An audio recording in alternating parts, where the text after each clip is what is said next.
doing. So, Alan, what is it you hope to achieve from today at Holyrood?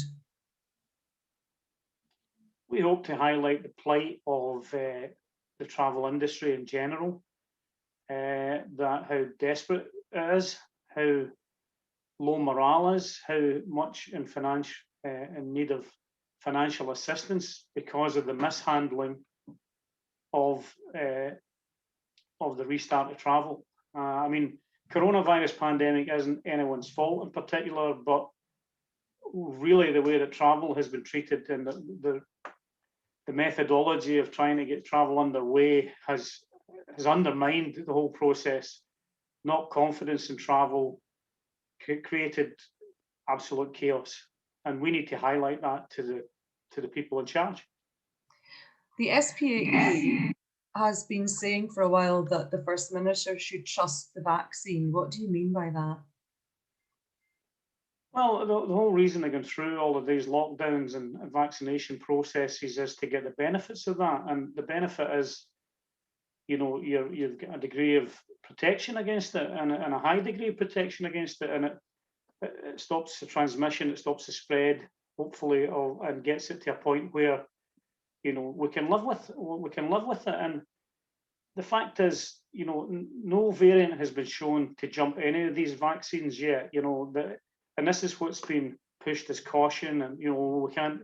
These new variants are all going to, you know, get in the country and cause havoc. Now, once the vulnerable in society are inoculated, you know, and obviously the death rate and the hospitalization rate is under control and down massively, which it is.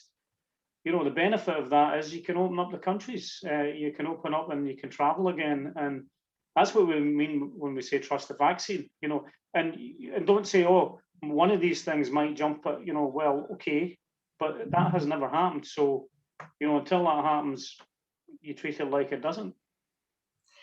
What role do you feel that testing will play in the opening up of travel? And is it a hindrance at the moment? It's certainly a hindrance. Testing is certainly a hindrance at the moment because of cost and because of the requirements for PCR testing, which is seen as what they call the politicians call the gold standard.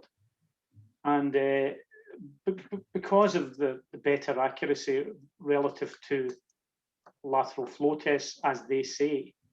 But I think one of the biggest problem is the lateral flow tests that the government have been using, we believe, are inferior. And the FDA, American Medical Association, said that you couldn't use these. They've recalled the lateral flow tests that we're using and said they're only 67% accurate. Now, we know, we have sourced, we have investigated, there are lateral flow tests out there that are 99 point something accurate, you know, so, you know, that's the kind of tests you need. And they're cheap, they're under £10. And, you know, and if you factor that in, if we could get people inoculated, do a lateral flow test on the way out, a lateral flow test on the way back, so that you know when you get on an aircraft, you're not sharing it with someone that's positive, then you've got a basis, and with the vaccines, then you've got a basis for opening up travel if something's that accurate in the testing. What impact has the last 15, 18 months had on your business? I would say the impact on our business has been terrible. You know, we had a healthy business. It's been going for 48 years. It was my father's business. It's still a family business. I've got two brothers in the business who are fellow directors. None of us have had any financial support through furlough because we took our income as dividends, so we never qualified. And although we've been able to furlough staff, you know, after 15 months, you're still paying the tax and national insurance. And it's weighing heftily. You've still got all your overheads in the business. And although we've had some grants here and there and rates relief, it's just not enough. And that's played, because one of the other things that's happened and the politicians don't really understand is that we've had to refund lots of clients. So basically, we're in a negative income situation. It's not that we haven't made any money in the last 15 months. We've actually lost money in the last 15 months, and we're trying to keep our businesses going against that flow.